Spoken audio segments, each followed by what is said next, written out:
Who's ready for some savory oatmeal? Yep, you heard that right. Savory with onions, mushrooms, garlic, spinach, and oatmeal. Here we go. So you're gonna take a half a cup of steel cut oats and you're gonna put it in the Instapot. Super easy, measure it out, and then you're just gonna throw it in there. You guys know I love my Instapot. It's a set it and forget it recipe. Then you're gonna take 2 cups of water per half a cup of steel cut oats. So that way it gets nice and moist and it's not super thick. Then you are going to set it. You know my favorite button is push rice. I use that button for every setting. So you're gonna push rice, then push start, and then set it and forget it and make the main meal. So here we go to savory.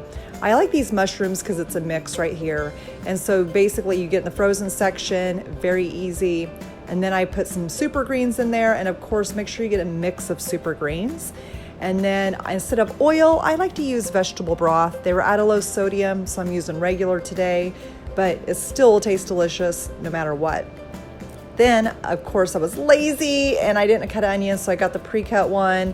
And same with the garlic. I've been using a lot lately, so I just got the pre-cut stuff and everything but the bagel seasoning from Trader Joe's. Super delicious. So that's it. That's all the ingredients we're gonna put into our savory oatmeal. Then you're gonna pour a little bit of veggie broth in there. This is gonna act as the base instead of oil. You're gonna saute all your veggies in this. When it's nice and hot, you're gonna put your onion in there. And if you're wondering how much onion, put probably a half a small onion chopped. I like red onions or purple onions because they have more antioxidants in there. So I always try to pick a fruit or a vegetable that has a lot of vibrant color in there, so you just get more nutrients. Cook about 5 or 6 minutes until soft, and then we are going to add our mushrooms. You can add as much or as little mushrooms in here. I like to add a lot, so I used a half a bag for this. They're kind of frozen, of course, because I got them in the frozen section, so it's gonna take a couple minutes to soften up. So you might have to just stir it around a little bit and then put the lid on it and let it steam for a couple minutes. That way it gets nice and soft, and then you can saute it again. Okay, after a few minutes, there you go, it's nice and soft. We're gonna add our garlic, and you guys measure that with your heart, not what the recipe says. I like a lot of garlic, like 6 to 7 cloves. Of course, if you're that person that uses 1 or 2, I get it. It's definitely a taste thing. I like a lot.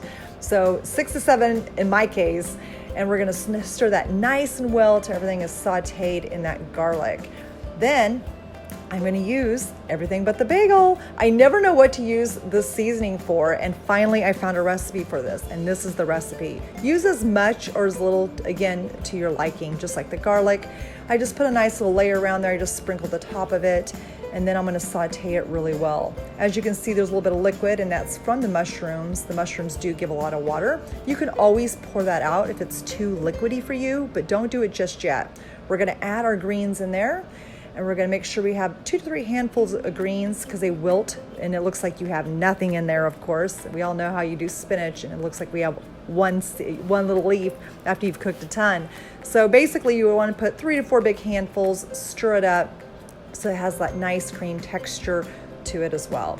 So after it's nice and done, we're just gonna turn it off, and you are going to set it to the side. There you go.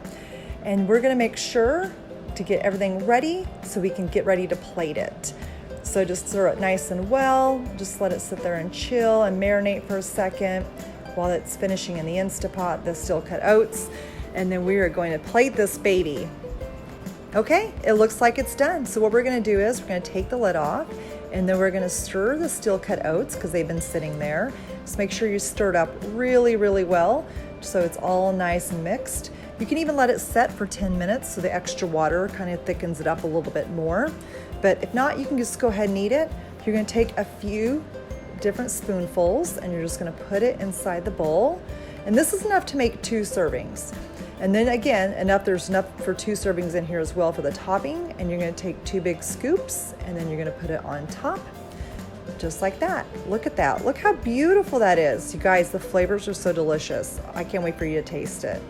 And there you have it, savory oatmeal. Look how nutritious and delicious this oatmeal is. And you can eat it anytime, anywhere, not just for breakfast. And we have this in our Plant Chics ebook, so check it out at plantchics.com.